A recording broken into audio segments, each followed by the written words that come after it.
Hey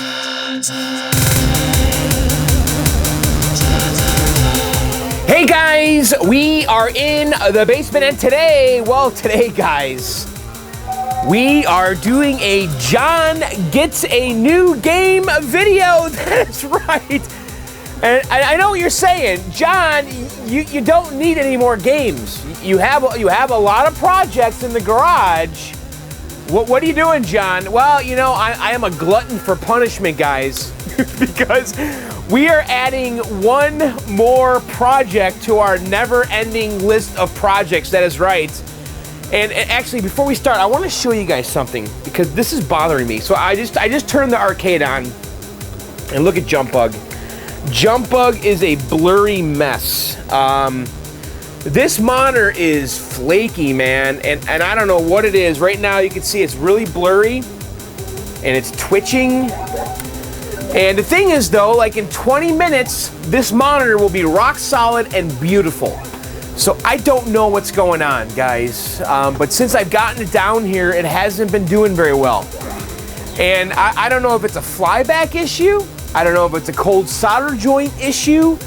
But whatever it is, it's heat related, because when the game warms up, it clears up completely. But the first 15, 20 minutes, I can't play the game. It's unplayable. It drives me crazy. So I don't know what to do about that. If you guys got any ideas, let me know. I did replace, there's a cap on the neck that people talk about, and I replaced it. It's a weird cap that has like a bunch of electrical tape on it. And everyone says that cap will cause the monitor not to be out of focus like for the first 10 minutes or so. And if you replace that cap, it usually fixes it. Now, I replaced it with a used cap. Now, I don't know if I put a bad cap on there. Maybe I should go buy a new one and stick it on. But I don't know, man. That's a bummer, because I thought I was done with Jump Bug. I thought I was done. I don't want to revisit it. I've moved on. I've gone past Jump Bug. I'm on to new stuff now, guys. We can't go back. So that is a real pisser, I gotta tell you. Anyway, what are we doing in this video here? I'm gonna tell you what, we got a new game. We did. And I've been hinting about this for a while, okay? And basically, when I was in Colorado was that last October? John actually had a game in his garage. He had two of them. And I'm like, you know, you gotta sell me one of these. I go, what do we gotta do to get one of these into John? And so him and I have been talking all this time about getting this game here, and John shipped it to me. And what is the game we're talking about? Well, I'm gonna tell you right now. It's iRobot, guys. This is an Atari classic, and super rare, by the way. I mean, we're talking about 750 of these were made. 750 Atari iRobots were made. This game was released in 1984. You know, like pretty much the whole arcade crash thing, and it already happened. And what's important about iRobot is it is the first 3D Polygon video game with colored polygons, okay? Like color filled, okay? And the graphics look like this, you know, almost like Star Fox. Remember Star Fox on the Super Nintendo? You know, but this came out 10 years prior, right? So this is the first 3D Polygon shaded, colored, filled video game ever. And you know what? It's coming here. That's right. John shipped it last week, about 8-9 days ago, and it is arriving today, and I am super stoked. Now, I don't really remember the condition of it, okay? I don't, because when I was at John's, I was looking at it, I'm like, yeah, that's okay, it's doable, we can fix it up, but I really don't remember all the little details on the condition. I do know that the PCB is working. John tested it in his iRobot, because he had two of them. So I bought one of them, and he shipped it here. It's missing a monitor, no big deal. This is a raster game, not a vector. It's a color raster game. So I have a brand new unbox Hap Vision Pro that we're gonna throw in here. But he did tell me the power supply is dead. It's dead. So that is our task to get this thing working, as we have to fix the power supply. So anyway, enough of that. Here's what we're gonna do. We're gonna go outside because the truck's pulling in soon. Yeah. We're gonna get the iRobot off of the truck. We're gonna bring it into the garage, okay, and we're gonna check it out, because I don't know a damn thing about this game, and we're gonna learn together, okay? This is gonna be like a introduction video, okay? We're gonna be kind of learning together what makes this game tick, because this game is very different than other Atari games I own, namely the power supply. The power supply is this weird, crazy thing that is its own thing, and really this game only used it.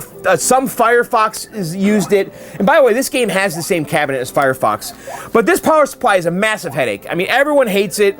It does all kinds of stuff too. It has the isolation transformer for the monitor, because iRobot originally had an ampliphone raster monitor just like Firefox, and so this thing has the isolation transformer for the monitor on the power supply. It has the audio amp for the audio, and it produces all kinds of crazy weird voltages, so I'm not excited about this. I don't know a thing about it. So anyway, enough of that.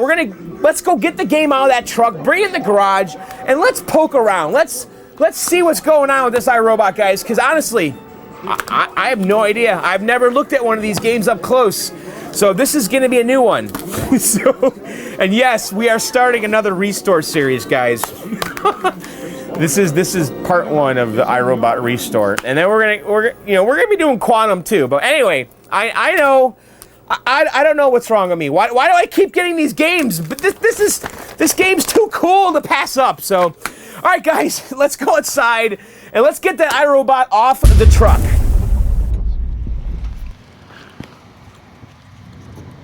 All right, there it is. You guys make a lot of local deliveries? Oh shit.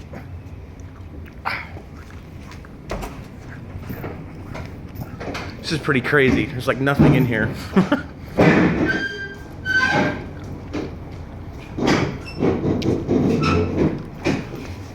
Yuck. I didn't want this to be a Restore, guys.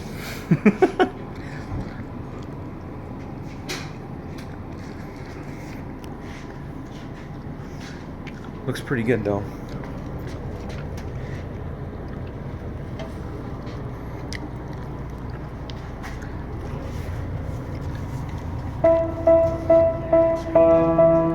Alright, so we're gonna get a hand cart and wheel it out of here. Woot!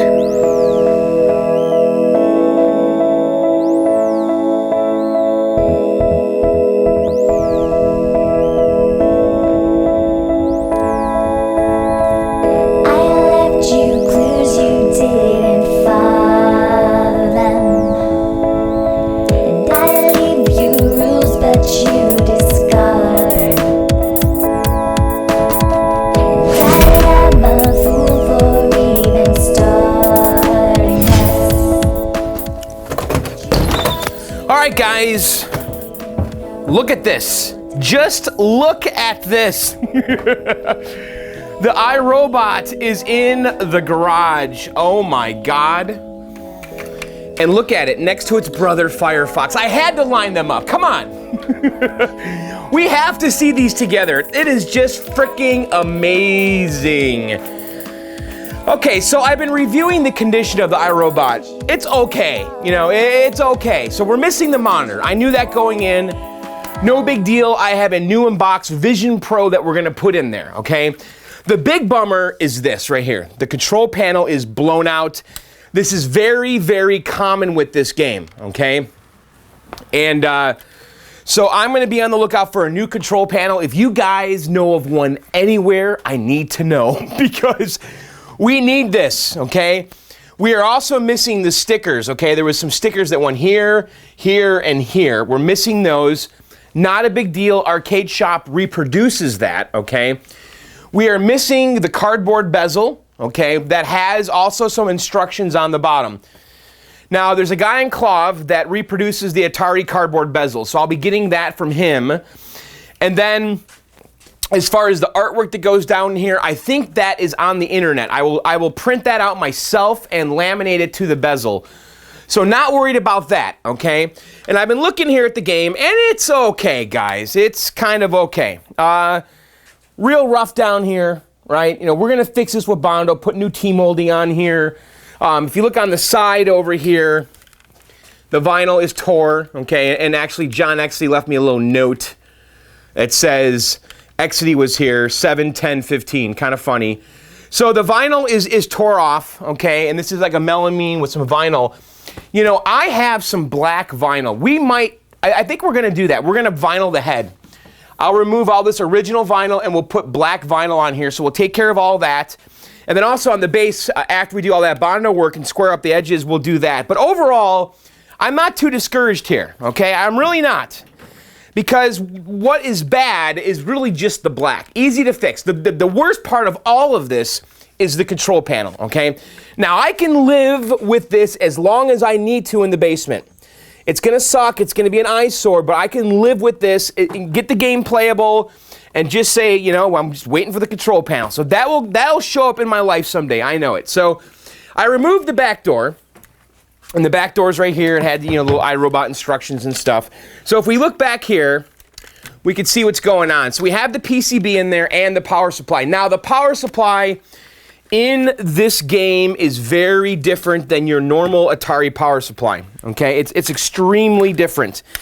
It is a switching power supply, not a linear power supply like the AR2s that Atari usually uses. Because, you know, this game came out in 1984, so this is a different era of game, okay? Now, the power supply that's in here, they also used in Firefox. And what's special about this power supply is a couple things. Well, one, it is a switching power supply.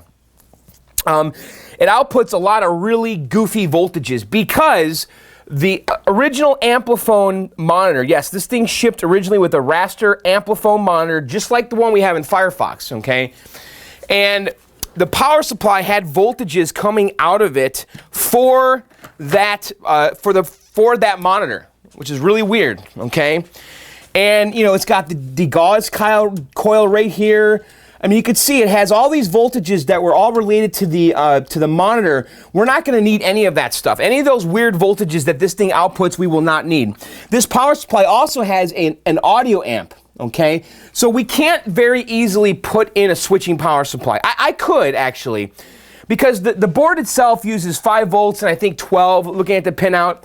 No, I'm sorry, it uses 5 volts and like 15 volts for the audio section. And I've heard that you can use a switching power supply.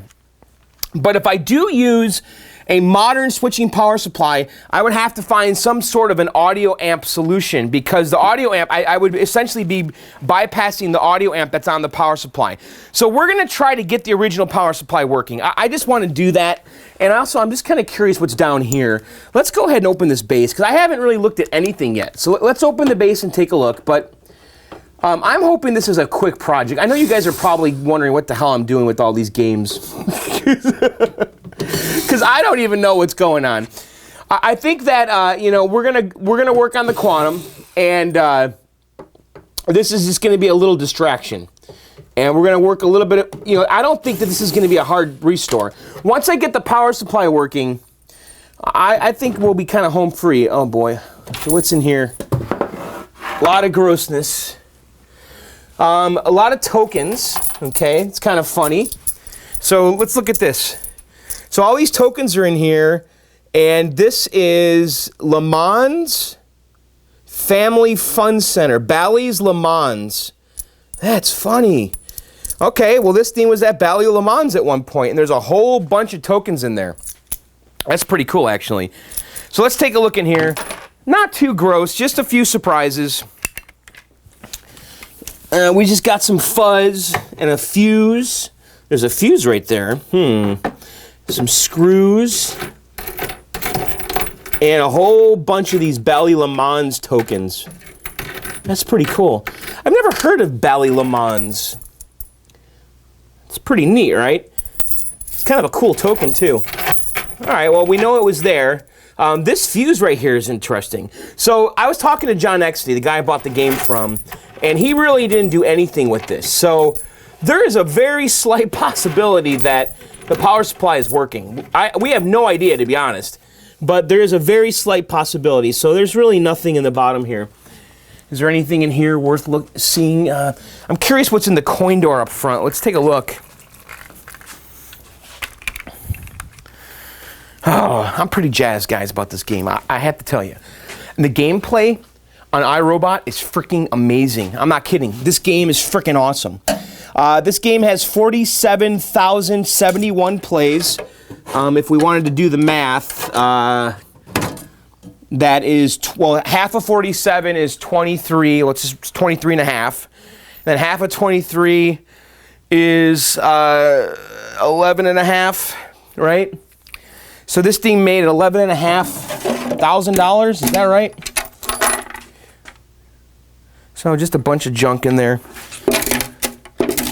I noticed that we're missing the speaker up here, which is a real bummer. The speaker itself, I'm pretty confident we can find a new one. You know, just get a modern speaker with the same rating. But we're missing brackets that hold the speaker. And that could be a problem for me. Because this thing has 4 speakers. It has 2 on the top. There's one here, and one left, one right, and then there's 2 on the bottom, one left, one right. So it has kind of dual stereo sound. And if we were to look in here, okay, look on the left here, there is like a little speaker bracket there, okay, that the speaker attaches to, and over here we're completely missing that, which is a massive bummer. So I'm gonna have to try to find this part or have someone fabricate that for me. I don't. Is that metal? It's got to be, right? So we'll have to look at that later. But for now, let's just get it going with the 3 speakers and worry about the 4th one later. All right. So here's what I want to do. I want to test the power supply. Now this power supply again is weird. Okay, and by the way, here, check this out. So we got the serial tag down here. So this is upright model 31900, serial number upright 00615. It is my understanding that they made 750 of these, okay? And honestly, I think most of them are just destroyed. I wouldn't be surprised if there's less than 100 of these in the world right now. And then, oh, listen, the serial number that's on this RF board right here is actually different. So this board came from another iRobot. Now, John told me he tested the PCB and it was working. So hopefully we're okay there. And here's the PCB. Big 2-board stack, okay? So let's put that in here. And right now we've got it disconnected. So what I'm gonna do is I'm gonna get an extension cord and we're gonna start testing our voltages. So let me get that extension cord. Let me get the tripod set up and let's see what this thing's doing. Okay, we're all set up here, ready to start checking the power supply. And also, I want to check the fuses first, and we have some test points up here. Test point 1, test point 2, test point 3, test point 4. All right, so I have the manual for this power supply out, and right here on my phone, okay? So the output voltages on this thing, okay? It's listing them here.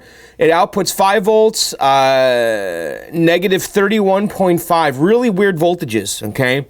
3 amps total using the audio amplifiers, 145 volts, 15.5, and then the audio is 10 watts, RMS into 8 ohms, blah, blah, blah. So basically 5 volts, 31.5, under load, 5 volts, negative 31.5, plus 145, plus 15.5. Now the only voltages we need to run this board are the plus 5 and the plus 15.5. These other voltages are, I believe, are for the monitor and also some of the voltages it uses for the lights on this thing. So it does a lot of weird, goofy stuff. I do think that we should pull this out and check all the fuses first, okay?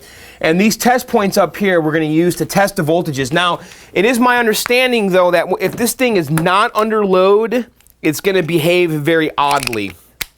And I'm a little scared to plug the board in, not knowing the condition of this power supply, I have to admit, because this board is extremely pricey to replace. The iRobot PCBs sell for stupid money. But I do want to check all these fuses. So let's start by checking the fuses. So we're going to disconnect everything, and I just want to do the basic stuff first, and just kind of visually inspect this thing. And we got these connectors here that one's not in all the way. Well, that's a good sign. I like seeing stuff like that. So let's get this monster out of here and just look at this thing, all right? Just very, very different than the AR2s that we're used to working with and on. Massive heatsink, right? Let's look at the bottom. You know, we might want to reflow solder. Who knows? It could be an easy fix, guys. We could reflow solder in this thing and we're back in business. But first things first, we look at this. That looks a little suspect. That is a transistor that's on this heatsink. Boy. That's interesting. So I don't know if those are bad solder joints or lifted traces from heat. So we definitely want to check that stuff out. Who knows? All the components on this thing could be fine. But let's check all of our fuses first. Okay, so I'm just going to put the power supply down here on the game, and let's check these fuses here. So I'm going to put my meter on continuity, and if it beeps, the fuses are good. All right, so let's test this one. That one's good. This one right here.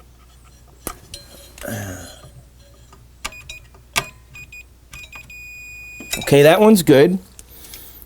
And are those the only two fuses? It looks like it. Now, there was a fuse in the bottom of the cabinet, which kind of had me a little worried. So are there any more fuses in here that I need to be looking at? I mean, because we don't even know. See, the voltage in line input is right here. So this right here is our AC in. Why don't we check this just to make sure that this thing is actually getting voltage? And if you look right here, this is the line voltage in, okay? This is our AC in. So why don't we test that real quick? I'm gonna plug the game in, and I wanna just make sure that this thing is actually getting voltage. We just kinda wanna start in the beginning of the chain, you know? All right. Okay, so is the game on? I have no idea. I mean, nothing's happening because, you know, everything's disconnected. I guess the only thing that could probably come on is the marquee light. All right, let's put this on. I'm going to put my meter on AC volts, okay? And I want to see if we have AC voltage here. I'm going to go on the black and the white because the green is our ground. Okay, so the power supply is definitely getting voltage when we plug that in. And so this is on, and now this is off, okay? Boy, that's weird. I turned it off and it's still getting, oh, it's 9 volts AC, 10. That's weird. Look at that. I turned the game off and there's still voltage there. Interesting. All right, so turn it on. Yep, 120 volts. Okay, so the game's getting voltage. We know that. So let's test our test points. Now, test point 1, 2, 3, 4, and 5. I have no idea what they're supposed to be. I suppose I should look at the manual, and they'll tell me which is which. So if I were to look at the manual here, let me just kind of scroll through here and see if what those are supposed to be. So I'm going to go through the manual real quick and just kind of find that section in the manual. Okay, I looked in the manual and I really couldn't find anything that said what the test points did. Okay, so I think we're just going to go for it. The outer one here is ground. The outer 2 test points it says are ground. So I'm going to put ground on there, and then let's just go down the line and see what they do, if anything. I'm not even positive if we're going to be getting DC or AC out of these test points. So I'll just put my meter on auto sensing, and let me just kind of hang these out here and make sure they're not touching anything. So I'm just going to use alligator clips here with my meter, and I'm just going to hang them down like that, and I'll just put it on auto sensing just like so. So let's turn it on. I think I have everything hooked up. Now it's not under load, so we might get some weird stuff here. Okay, so I'm not getting anything at all from that test point. That's test point 4, okay? So let's try the next test point.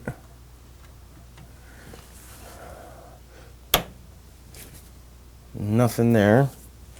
And there is an LED on. I'm kind of tempted to plug the board in, I have to tell you.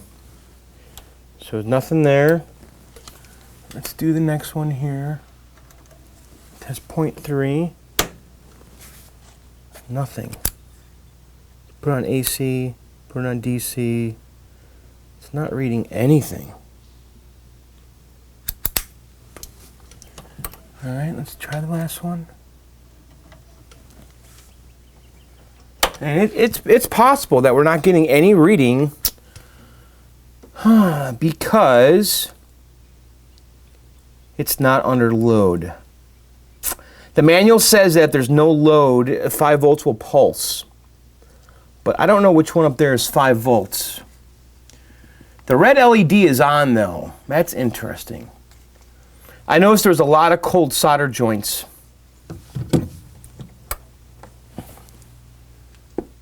Oh, right now I'm testing ground and ground.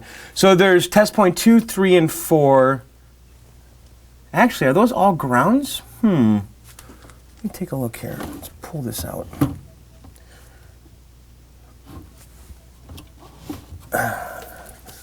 So the pin out here, I wonder if I should test it on the edge connector.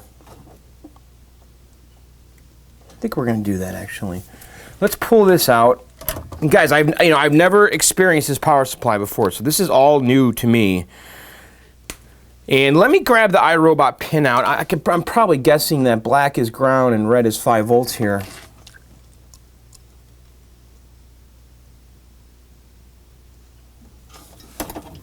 And then this connector down here. All right, let me grab the iRobot pin out. Hang on. Okay, you know what? I'm going to go for it. I'm going to plug this thing in.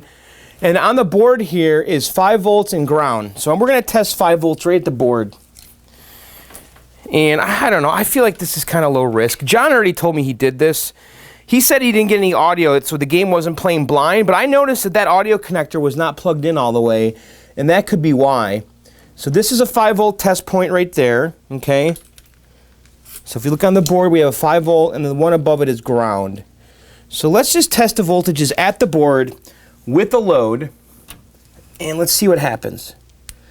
So let's hook up our ground and our positive. All right, there's a little LED on here. So let's put it on DC volts.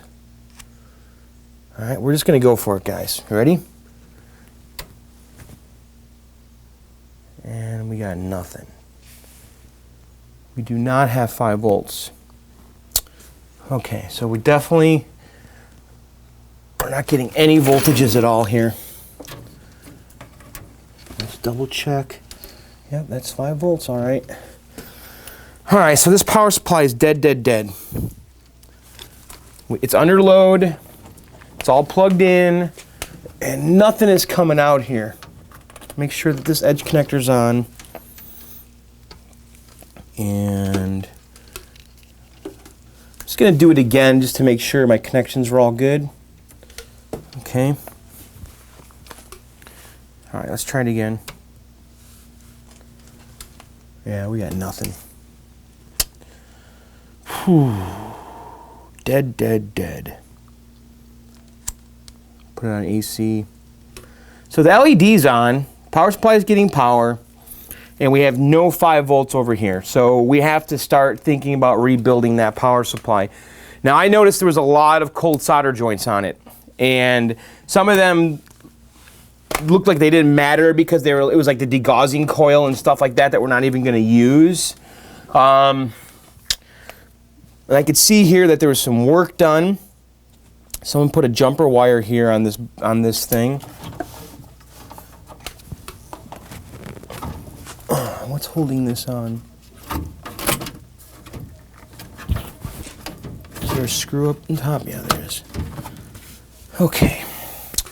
All right, I think I'm going to pull the power supply, and we're just going to go through it and just make sure we've got continuity and good joints everywhere, because there's a lot of stuff on it that looks burnt up. All right, guys, I have the power supply on the bench here. And by the way, I want to thank Arcade Fan on the John's Arcade forums, because he sent me this heat-resistant soldering mat, and I actually really dig it. All right, so first of all, I figured out something really stupid. Remember when I was testing these test points? And if you look on here, it says ground, and I thought it was pointing to this one and this one only. Nope, all of these are ground, all 5 of these. Because if you turn this over, they're all on the same plane. See that? They're all the same plane. So no wonder I was getting no voltages right here. These are not test points. I mean, these are just grounds. That's all they are. So you're supposed to, I guess, ground here and then probe on the board. I know it's on the board. Some of the voltages are labeled, or I guess we could do it on the pinouts here on the supply out. But anyway, I'm looking at this thing. I printed this schematic, and it's making my head hurt, to tell you the truth, because this thing does so much stuff. I mean, this thing has the isolation transformer for the monitor, which we will not need because we don't have the original Ampliphone. It's got an audio amp on it, and it supplies all these crazy voltages for everything.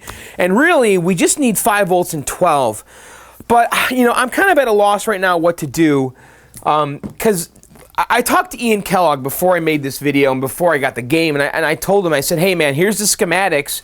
Do you think you could put together some kind of a rebuild kit so I can just kind of shotgun this thing? And I'm looking at this thing, and it's in really bad shape, man. There are so many, like, burnt up traces and stuff back here. I mean, everything just, it looks like someone worked on this. It just doesn't look really healthy. I'm wondering right now, though, maybe we just go over this and we just freshen up as many of the solder joints as we can. Kind of, you know, just kind of, maybe we'll get lucky kind of a thing, you know, because... But I don't know, man. I'm really starting to, just the more I look at this thing, like look at this right here. It just, the solder joints just look so bad. Traces lifting from heat, and I know a lot of people say just throw this thing out, put a switching power supply in, and then get some kind of an audio amp. And if you replace the Ampliphone monitor, which I'm doing, we don't need the isolation transformer anymore because the HAP Vision Pro has its own built-in isolation transformer, so I don't even need to have an isolation transformer to run the monitor. But I'm looking at this, and I'm just trying to figure out like how I'm even going to hook up a switcher, because I went online, and by the way, this is a switching power supply, but when I say switcher, I'm talking about a modern one, you know. A modern, like, you know, arcade-style HAP switching power supply, you know, because I got one over here. So it'd be awesome if we could just kind of plug this guy in and be done with it. You know, because this is going to work right out of the box. You know, 20 bucks and I'm done. Or 30, whatever it costs. But the question is how do we wire it up? You know? Because right here are the voltage, the supply out here, and then supply out right here. So we'd have to figure out what these pins do. And honestly, the schematic is really not very clear. I mean, it kind of is. J6, which I'm guessing is this one right here. Yeah, that's J6. So it says here what J6 is. You know, 5 volts return is here, 11, 12, 13, 14. And then 5 volts is 7, 8, 9, and 10. I mean, what we could do, and we're not going to do it in this video because I just don't have the supplies, but what we could do is we could take this, right, and we could take all these wires and put them on a switching power supply, because this is where the voltages are, okay? The voltages are leaving the power supply and they're going to these wires, which then go to the board. And I guess there's also voltage going to the control panel, which is interesting. So if we were to cross-reference, you know, this plug here with that schematic, we could figure out what each of these wires is and then wire this up to a switching power supply. But then the audio is really confusing to me, because this is the audio right here. That's the audio plug, and I'm guessing that's audio out. I don't really know. It's got to be, right? But how does audio get in? Maybe that's audio in and out, because audio is right here on this plug, and that's J7. And I guess we could probably look at here and figure that out. J5, J6, J3. What does J7 look like? Is that... There's J1. You know, I just got this game. You know, we're looking at this together for the first time, because honestly, I've never worked on this game. I'm not familiar at all with it. Okay, here's J7 right here. So J7, 3, 4, 5, and 6. What the hell does that mean? Does that go somewhere else? So I guess... Yeah, I don't really know, to be honest. I'm going to have to do a lot of research here. Here's the rest of J7, 7 and 8. 1, 2. So I don't know if this is audio in or audio out, or if it's all audio out. Probably is. But how does audio get in? That's not kind of clear, because we have J3 is the other control, the other pin here. So I'm wondering if the audio in comes through J3. Here's J1. That's the line input. Okay. Let's see. So this is J3 right here. So that's J5, J6, J7. What is J3 all about? I am not. Oh, here's J3 right here. And it. Oh, what exactly is it? Oh, it's all this stuff. So J3. Those are the outputs. It looks like. Those inputs or outputs? I don't know. Output voltage select. Yeah, I'm not really positive how the audio gets in and how it gets out. I'm guessing that the audio comes in somewhere and then it leaves amplified because the amplifier's on here, but I'd have to figure out how it gets in. And I'm guessing it's all happening on this header right here, which says audio. And if we were to look at the game, that has 4 wires, that audio plug. And I don't know, are 2 of those in, 2 of those out? But the game has 4 speakers, so that's kind of odd. And I'm looking at these other giant plugs. Those are all definitely power. Yeah. So I'm guessing the audio comes in with 2 wires and it leaves with 2 wires. But that doesn't make any sense. Boy, guys, this is going to be something else here. I really want to fix this because it would be great to have this working and then we have all the proper voltages and then this thing is handling the audio amp. But I'm just looking at it right now, scratching my head because it's overwhelming what's going on here. I mean, I know that we probably should replace all the capacitors, right? And that's a no-brainer, okay? We should start probing around for burnt, and like, look at that. That resistor is totally burnt up, you know? So we should start replacing all these parts. I don't have, like, let's see if we test this resistor. What do we get? So that resistor, 185.6. And what happens if we test the one next to it? Oh, almost the same thing. So maybe that resistor is good. Maybe that gunk on there is just hot glue that kind of burnt up on itself. But, all right, what are we going to do right now? I guess we'll just start reflowing some solder. I mean, we could see we have got all kinds of cold solder joints. I mean, look at that. You know, we're not going to get too far in this video, but look at that, guys. Now, that's just a degaussing coil, which we're not even using. So I'm not really too worried about that one. But I'm going to go through and let's just reflow solder and then plug it in and see if anything different happens. Because I don't have any parts, right? We can't really start shotgunning this thing because I don't have any kind of rebuild kit. If you go online and research this, there are no rebuild kits for this thing. I mean, it's like, it's not very well documented. I was poking around in the Google groups trying to, you know, people talk about, you know, replacing this and that. So I'm going to be replacing this and that, just not in this video. Today I'm mostly just concerned about reflowing and see if we can get any kind of signs of life out of this thing. And these caps are all loose. I don't know if they're cold solder joints or what. But all right, let's just go through this thing and we'll just kind of inspect everything. Like right here is horrible looking solder joints. So I don't know what's going to happen. But this board is a mess, man. And I don't know if it looks like someone totally worked on this thing. So this trace right here is blown out. You can see that. So we're going to have to start adding all kinds of jumper wires and stuff. So what part is that? It's this resistor.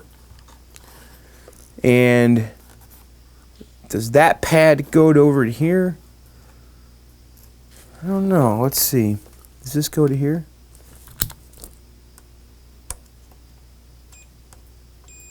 Oh, it's supposed to go to that plane right there. Well, we have continuity to that.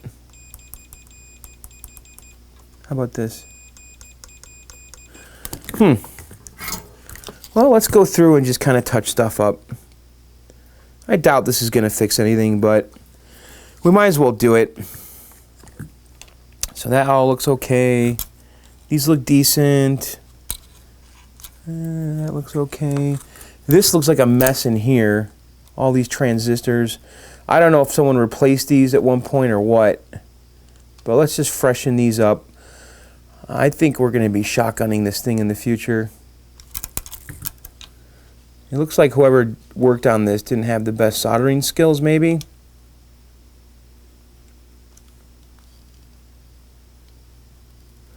So let's freshen those up.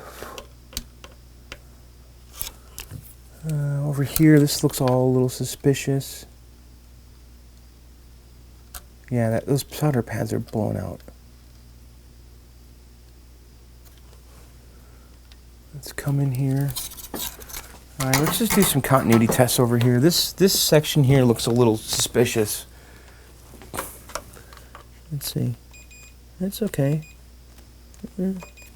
Just kind of ugly. So someone reflowed all these headers, I can see. Someone put a jumper wire in here. Not sure if that's a factory mod or what. And boy, man, if you guys have worked on one of these power supplies before, you know, I'm all ears, man, because this thing is a little overwhelming.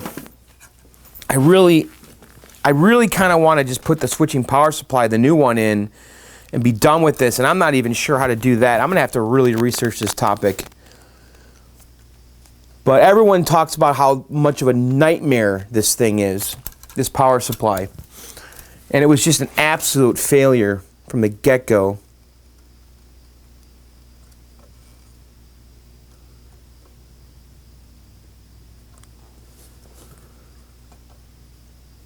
I guess Amplifone made this, I'm not sure, but I think they did.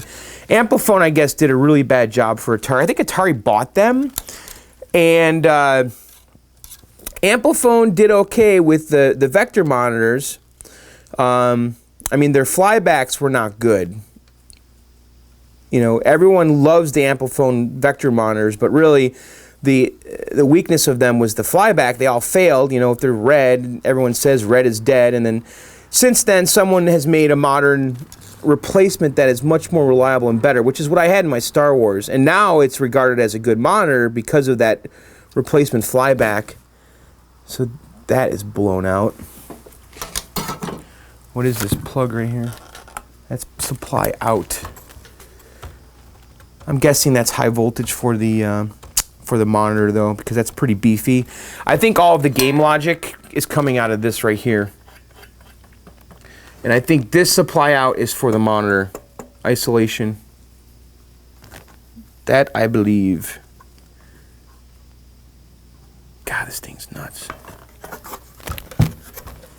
So I'm just going through here, and I don't really know what to do right now. You know what, guys? This is the life of an arcade collector. Sometimes you know you just right now I'm in my my kind of infancy stage with this game. You know, I haven't done a ton of research. I haven't read up on it a whole lot. And I've never experienced this before, right? I'm getting clues now. I'm starting to wrap my head around it. We're looking at the schematic. We're kind of getting ourselves familiar with what does what. And little by little, we're going to be piecing this together. So this video here is kind of an introduction to what's going on with this game. And I tell you, by the end of this video series, I will be a pro on this game. I guarantee you, we're going to get this working.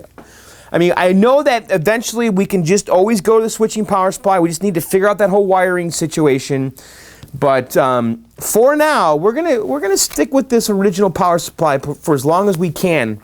And I'm not going to bail on it until I feel like I've hit an absolute dead end. Because I'm confident, you know, once we get new parts on here, and I've been reading up on what are the parts you should focus on. I mean, obviously the capacitors, because I guess on these switching power supplies, the capacitors are even more critical than ever because the high frequency or whatever it is. But let's just kind of do some spot checks in here. I know this isn't very exciting, is it? We're just kind of poking around and with no clear direction. So output voltage, there's a jumper there on 145. I'm just curious, like, where you're supposed to be testing the voltages on this thing. I guess just right here at these headers, huh? But if it's not under load, because I'm really curious if we're getting any of these voltages at all. If 5 volts is here. Pin 2 is 31.5 volts. So I guess pin 1 is on this side. So pin 2 should be 31. Pin 4 is the 15.5. I don't know, guys. What do you want to do? I mean, it's exciting we got this new game, but man, this kind of sucks. I don't know if this is original here, these little diodes. All right, I think what we're going to do is I'm just going to keep going through this and reflow and solder as I see it, and then we'll plug it back in and just see if anything has changed. And I'm going to do continuity tests as I go along. All right, so I kind of went through the board and I reflowed all of the solder, okay? I reflowed most of the solder, not all of it. Anything that looks suspect, you know, I reflowed all of these, which are the header pins, for I think the logic board power. Just anything that looked kind of weird, I just went back over. And I was kind of doing continuity tests as I went along, just to make sure that I didn't have a lift trace or a cold solder joint. And I was getting continuity really on everything I tried. I mean, basically, I would just put my meter on continuity, and so if something looks suspicious, like, you know, this guy, I'd try to touch the top of it and come to here, and you could see that we have continuity. Now, I could probably come on the other side and also do it. This would be a true test. Just go like this. And we do. So I'm putting my meter on the leg up here, and then hitting where it goes on the trace, and so that solder joint's good. We definitely had some heat issues over here. Now, I don't know if these parts were replaced by somebody, but they seem to be testing just fine. You know, I suspect we're going to have probably bad transistors in here. I'm not going to test those right now. I mean, we could probably try to test them. I'd have to get my cheat sheet out again, but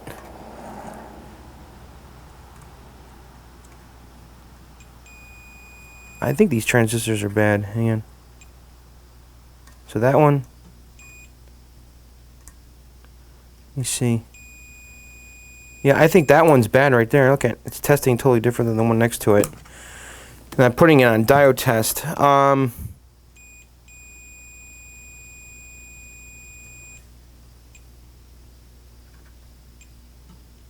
So you could see this one is saying it's open.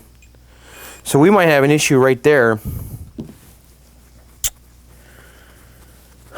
So that could be bad right there. It is testing bad. It looks really ugly. So we might be replacing all of those. We're going to have to take this monster heatsink off, which is screwed. But I don't have any of these parts, so I'm going to have to wait for Ian to send me the little get well kit here. But I don't have high hopes here that we did anything tonight. But we'll plug it in. Let's just see what happens. Hang on. I'm going to bring it over to the game and put it in. All right, guys. I got the power supply back in. And I have my multimeter on the 5-volt test points on the board. And let's just see what happens. I'm not optimistic here. Yeah. Oh, it's on AC. Hang on. Yeah, we got nothing. So power supply is not outputting 5 volts at all. It's funny, you know, when I was researching this, I went on the Google groups, Rec Game, Arcade Video Collecting, whatever it is, RGVAC, Rec Games Video Arcade Collecting. It's a wonderful resource. It's been around forever, and you can just find people talking about stuff like 10, 15, even 20 years ago. And I know one guy was saying that he installed a switching power supply, and he basically just ran the 5 volts to all the test points, and that's a really interesting idea. It's a little, I don't know, a little kludgy, you know, but I suppose it would work. I mean, it would be a down and dirty way to kind of, holy cow, look at this board. So there's test points on here. 5 volts ground, 5 volts ground, 5 volts ground. I'm not sure. I'm not sure what this one is. But we could run power to all these test points as a way to get power to this board. But I don't know. That seems a little kludgy to me. I don't think I would do it, to be honest. This one here, reset, 5 volts. ground. Yeah, I don't even know where the 12 volts would go on here. Huh. But yeah, I don't think we're gonna do that. I don't want to do it that way. We're gonna have to figure out a really clever way to install a switcher in here. But I'm not giving up on the original power supply just yet. We are gonna try to fix that, and hopefully Ian will come through with a nice little care package, and we can rebuild that thing. And by the way, I know that you guys, I talked about Ian's cap kits in my past videos. We did the Sanyo 20 EZ with one of Ian's cap kits. Ian has since made a website. It's at iankellogg.com, and you can go on there now and order his cap kits, and I advise you to do that because it's great. He does a really good job with the cap kits. Everything's labeled clearly. Anyway, iankellogg.com. Okay, so I think we're done. We're gonna stop here, guys. I'm at a dead end. I don't have any parts, and I'm not going to sit there. I mean, I'm going to be perfectly honest here. I'm not interested in going through that power supply and testing every single component. I'm just not.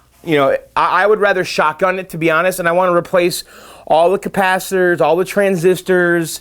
I will test some resistors as we go along to make sure they're not, shorted or open, because a lot of them look like they were burnt up from heat.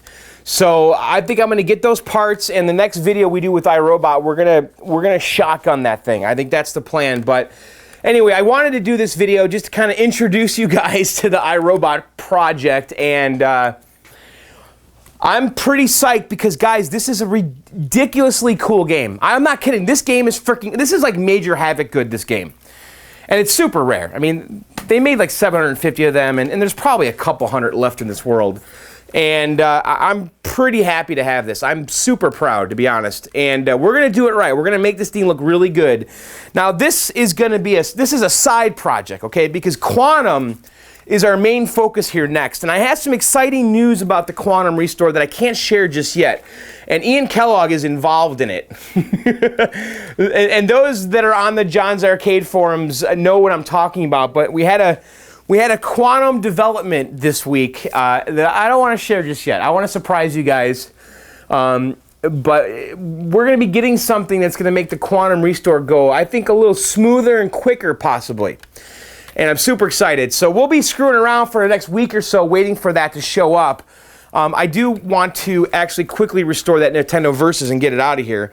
And then I think while we're doing the Quantum, we'll be doing the iRobot at the same time. And I know we need to do the computer space.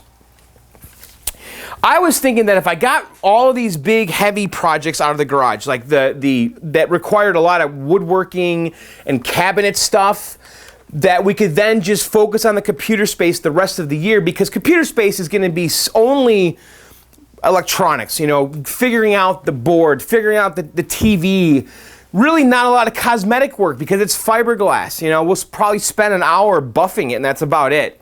And then the Firefox, well, Franz is still working on the Laserdisc player. I talked to him this week, and he's a really awesome old dude. And he's just kind of, when he's got time or when the mood hits him, he's working on it.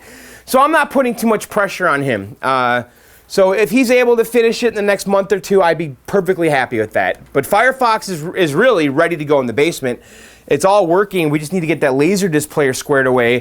And if it doesn't happen that Franz can fix it, I might end up getting that Dexter board that is a Laserdisc emulator. It emulates only the player, okay? And I can just plug that in and be done. And that's supposed to be coming out, I think, any day now.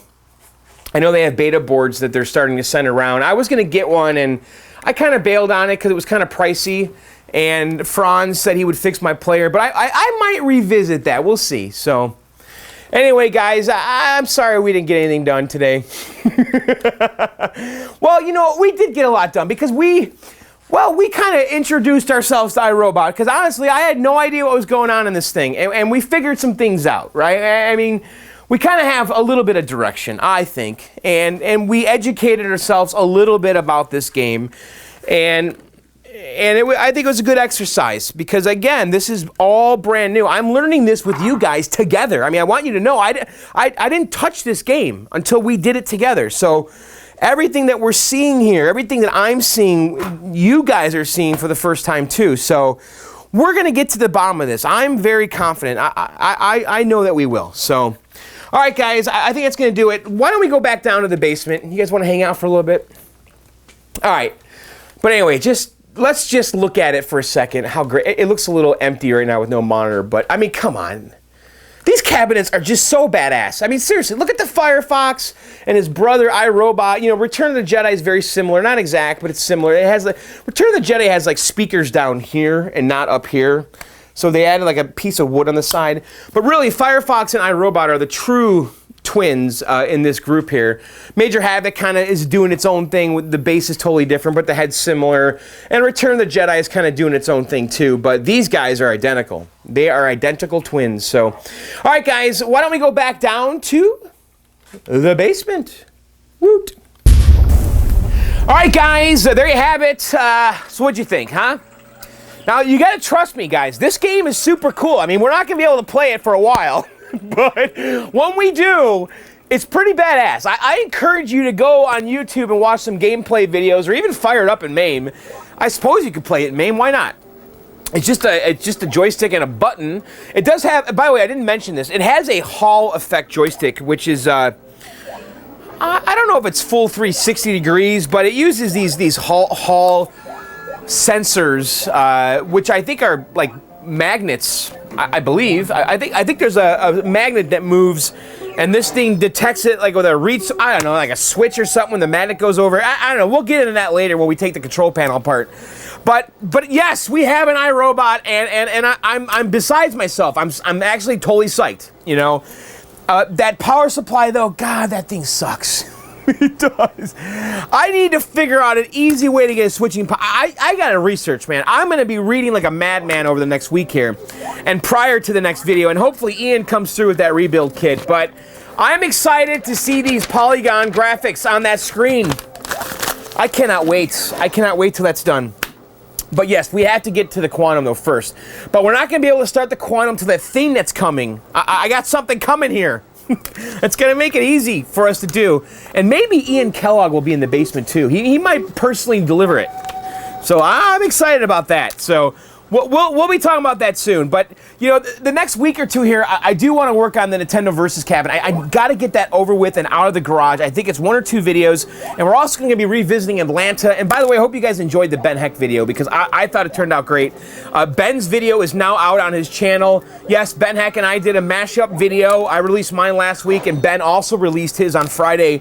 So be sure to go to Ben Heck's channel and check that out. And there's going to be more Atlanta video because I have more video, and it's all good. It's all really good stuff. So I'll be sneaking that stuff in here in between the restores, and we'll be doing some more on the road stuff. But anyway, I like to do some viewer mail. Let's just do a couple here. Maybe we'll keep this video kind of reasonable. Are you guys burnt out on the long videos? I mean, you know, when I do a video, it's almost 3 hours long. I mean, it's probably nice to have a break and have like a half-hour video or a 4. I don't know how long this is. I bet you this video is like 45 minutes. That's my guess. But all right, the first viewer mail here. And by the way, if you guys want to participate in the viewer mail segment, you need to email them to me, blkdog7@gmail.com. That's blkdog7@gmail.com, blackdog7@gmail.com. In the subject line, you got to put viewer mail. You have to, otherwise I won't find it. All right, first one's from Dennis. John, great job on the Jump Bug and the Medieval Madness unboxing. I just wanted to give you an update on my $60 Tron restore. I have all the parts removed from the cabinet, and it is sanded and ready for paint. See photos. I have located and obtained most of the missing parts. I hit a roadblock with the flight stick. Any suggestions for locating this part? Keep up the great work. Thanks, Dennis. P.S. My son Dalton wants you to make a Splatoon video. That'd be kind of fun, wouldn't it?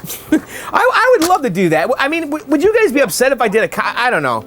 I don't know if I want to start doing that console stuff here. Maybe if I had a second channel. I don't know. All right, so he sent some photos here of his Tron there. And you can see he has it all sanded, getting ready to paint it, I guess. And he's wondering, though, where to find that flight stick. And yeah, that's a tough part to find.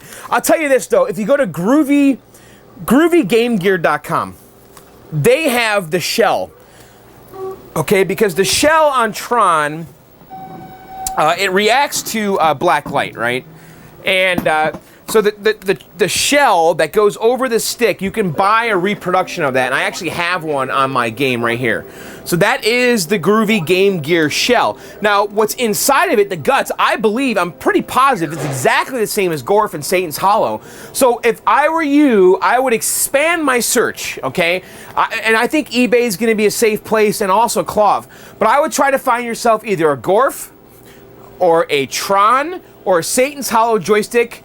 And if you find a Satan's Hollow that's red, well, buy it and then take the shell off and put the blue one on there. And I believe you can get the same results with with Gorf. So I would seek out those joysticks. Look for a Tron, Satan's Hollow, or Gorf, and that way you're kind of increasing your odds of finding the stick, knowing that you can get a brand new plastic shell at groovygamegear.com. That's what I would do. And I think you could find that. Those are all very common games, and a lot of times people will sell just the control panel populated on eBay that would have the joystick already on it, and I would just grab it. Look for a populated control panel and grab that thing. I do think that those parts are hard to find. You want to know why? I think they're hard to find because of the MAME guys. That's right. I think those guys that make those giant control panels that you can land a plane on, they've got every possible joystick and button spinner on there. Those guys are putting Tron sticks, original arcade ones. They're putting spinners from Tempest on there. And all those parts, those very proprietary controls, are kind of getting hard to find because of the MAME guys. So we gotta discourage them from doing that, especially when a guy's restoring a Tron. But I would definitely try eBay and Clove. I know I don't really have a definitive direction for you, but I give you some direction with that shell. Go grab that shell from Groovy Game Gear. All right, next one here is from Scott. First and foremost, thank you for your outstanding videos. I am hooked on this hobby, and your videos are the inspiration that kept me going. My collection is now 12 strong, and I look forward to the hard to find and in need of repair to challenge me from the wisdom I have learned from your awesome channel. I can't wait for the next video to come out. It's truly the highlight of my week. Well, thanks, pal. My question is this. He acquired a Journey. That's awesome. Mostly because of your videos, and I've been practicing my restoration skills on games like Gorf and Spy Hunter, to name a few. I've also purchased a paint spray rig to get the smooth finish that a Journey requires and you work tirelessly to obtain. I'm getting close to starting the cabinet restoration as I'm finishing electronics first, as you have taught me. With your completion of the jump bug, congrats, and the fact that you used laminate for the exterior, would you, if you could, do it over using laminate or spray for your Journey? I am not concerned with the same time, as this is my hobby and joy, but more the end result to be original and flawless as possible. Many thanks, your friend in Texas, Scott. All right, Scott, and by the way, he sent some pictures of his Cade. You know, I know this is kind of a kludgy way we're doing this with the photos, but it looks great. I mean, let's see, he's got a Spy Hunter, a Miss Pac-Man, a Gorf, Asteroids, Defender, Xevious, and Donkey Kong. I think that's Xevious, yeah, it is. That's a pretty sweet collection. It looks really clean, and some kind of cocktail, maybe a Pac-Man or something. Looks super clean. All right. Would I do it again? Okay, you know, we painted, there's this Gorf. We painted the Journey, and we used a roller, okay? And this was my pre-laminate phase. And we got some pretty good results. We really did. Now, the original finish that was on here was more like a laminate, really. But I used paint because I was able to, you know, have some paint mixed up that was reasonably close to the original blue, and we applied it with a roller and we sanded it, and I think it turned out fantastic. It was a lot of work, but it turned out great. And it really does feel like laminate. It doesn't feel like I painted it, right? And then on the jump bug, we actually got laminate and really got some pro results here on the sides. And really, this is the better finish. It is. The laminate's better than the paint. It is. Because the paint is still not 1 gazillion percent you know, perfect across the board. I mean, if we really sit here, we could see that some areas might be a little smoother than others. Overall, in general, though, very good result, really just because of the sanding. You know, I sanded the living hell out of this thing, right? And so, you know, I would do the paint again. But here's the thing with the laminate, though. You're kind of limited with colors, right? So you'd have to really work hard, I think, to find a laminate, a vertical grade laminate that is the same color as Journey Blue. The nice thing about the paint is you just go to a paint store with a swatch and say, here, copy this, you know. And that's what I did. I think I used a Pantone book. I don't remember how. Oh no, I think actually the paint store gave me their paint book, and I brought it home and matched it. But so with paint, you have a lot more color options, and that's really the appealing aspect of that. But it's a lot more work. Oh my God, that paint was way more work than the laminate. I did the laminate in like 2 hours. The paint. 20 hours. I mean, it was stupid. It wouldn't end. It would not end. I was in that garage painting and sanding and painting. So I would, if you can find a blue color, a laminate that is very close to the Journey Blue, I would absolutely positively do laminate. I would. It's better. It's just way better, man. And if you get the vertical grade, it's so thin. It doesn't add any thickness to the cabinet. The T-molding, it doesn't stick out past the T-molding. I would do laminate again. The only problem with laminate, though, is the kick plate. You'd have to pop that off. That's going to be the challenge, is that kick plate, the front there, because it's going to be very difficult to get in there with the laminate. So you're going to have to pop that whole front panel off, laminate it, and then put it back on. But with the paint, you know, it's a lot easier to work with. I mean, that looks pretty good, right? I mean, come on, that's paint, guys. And it's so smooth. So, I don't know, either one, really. I mean, you get similar results. You know, it's just that the paint's a lot more work, and the laminate's not. I think the laminate is a little more pro, but they're both very good if you do it right. So, anyway, that's it, guys. Wow, that's bright. I hope you guys enjoyed this video. I know we didn't do a lot.